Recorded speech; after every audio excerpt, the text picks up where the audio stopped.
ছিলেন, তারা আমাদেরকে বিএনপি পরিবারের মানিতরা বলে যে বিএনপির মুক্তিযোদ্ধা।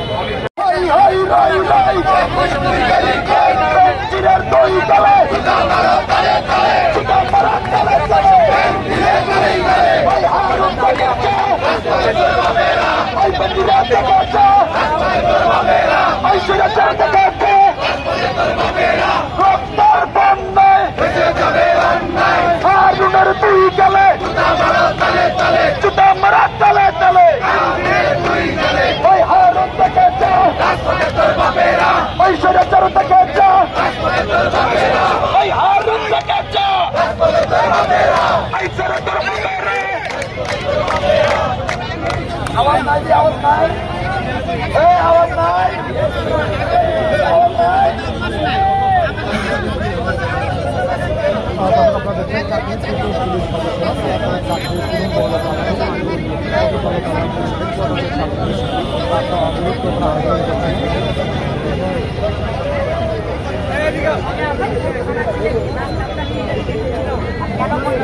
বলে কথা বলার জন্য না বলে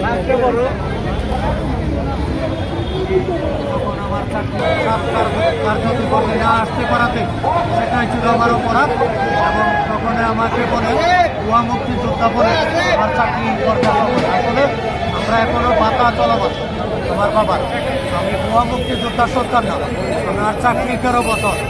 আমি একজন র্যাঙ্কদারি লোক, পুলিশ ডিপার্টমেন্টে কনস্টেবলে ভর্তি হয়ে নায়ক হাবিলদার এবং সুবেদার ট্রেনিং আমি পাশ করে আছি বাংলাদেশ পুলিশ একাডেমি থেকে। এই ছিল আমার বক্তব্য এবং আমরা যতক্ষণ আমাদের চাকরি আমরা গ্রহণ না করি আমরা আমাদের আন্দোলন করি।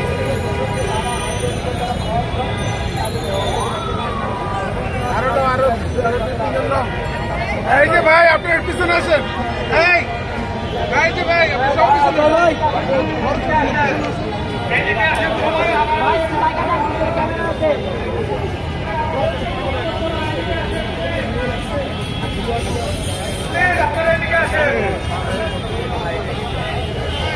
দেখেন আপনি 5টা মাস হলে আমাদেরকে মিথ্যা আশ্বাস দিয়ে এখানে রাখছে। আমরা মিথ্যা আশ্বাস চাই না, আমরা আজকে আমাদের চাকরিতে পুনর্বহালের আদেশ নেওয়া যায়।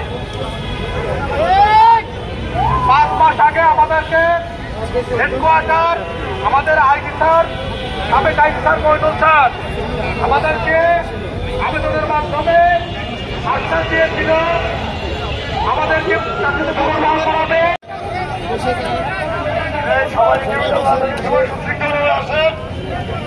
আমাদের প্রতিনিধির দল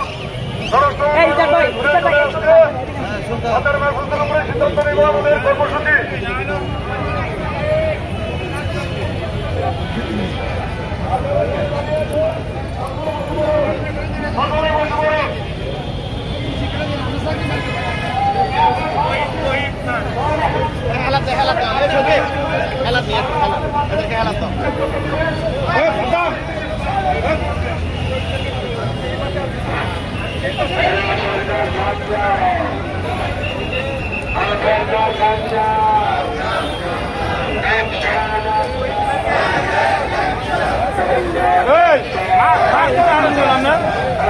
বাদ